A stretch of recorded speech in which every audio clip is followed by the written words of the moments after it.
Baik, kita kembali lagi dengan topik kita yang kedua, yaitu dasar dan prinsip pengelasan. Nah, adapun tujuan kita mempelajari prinsip dan dasar pengelasan ini adalah yang pertama, kita harus mengetahui definisi tentang pengelasan. Yang kemudian tujuan pembelajaran yang kedua, kita mengetahui peralatan yang digunakan dalam pengelasan. Kemudian yang ketiga, kita mengetahui material dasar las yang digunakan. Kemudian tujuan yang keempat, mengetahui jenis konstruksi atau desain pengelasan serta posisi pengelasan. Kemudian yang kelima, mengetahui kelebihan dan kekurangan pengelasan. Nah, sejarah pengelasan. Untuk mengetahui bagaimana terjadinya proses pengelasan itu, maka sebelumnya kita harus mengetahui sejarah pengelasan. Nah, pada tahun 1885 sampai dengan tahun 1900, las busur atau las resistansi ditemukan oleh Bernardos. Las busur elektroda itu berupa batang karbon. Kemudian dari Slavianov, elektroda ikut mencair dan menjadi logam pengisi. Kemudian Kejelberg menyatakan bahwa elektroda dibungkus dengan terak untuk memperbagi kualitas las. Kemudian berkembang lagi dengan Thomson dengan menemukan las resistansi. Kemudian dari Goldsmith bahwa pengelasan itu merupakan las termit.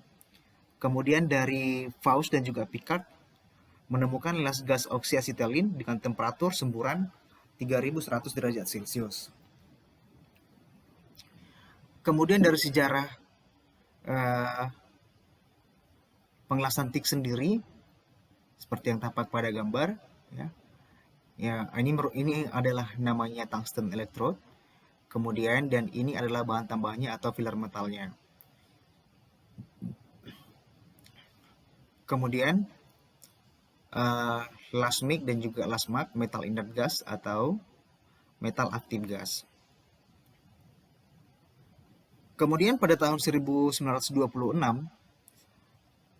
Hobart dan Denner mengemukakan bahwa las busur logam dengan pelindung gas mulia, helium, atau dengan menggunakan argon.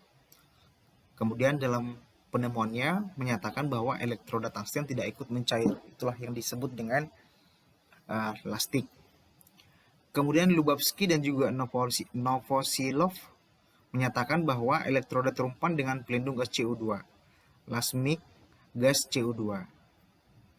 Kemudian Kennedy dalam pendapatnya menyatakan bahwa las busur rendam dengan sistem otomatis atau las SAW atau submerged arch welding.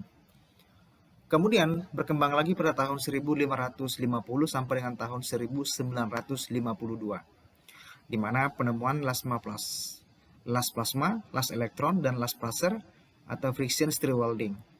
Ini ditemukan oleh TWI UK atau The Welding Institute United Kingdom, menyatakan bahwa menggunakan putaran tools untuk membuat ikatan atom baru pada permukaan dua sisi logam yang berdekatan.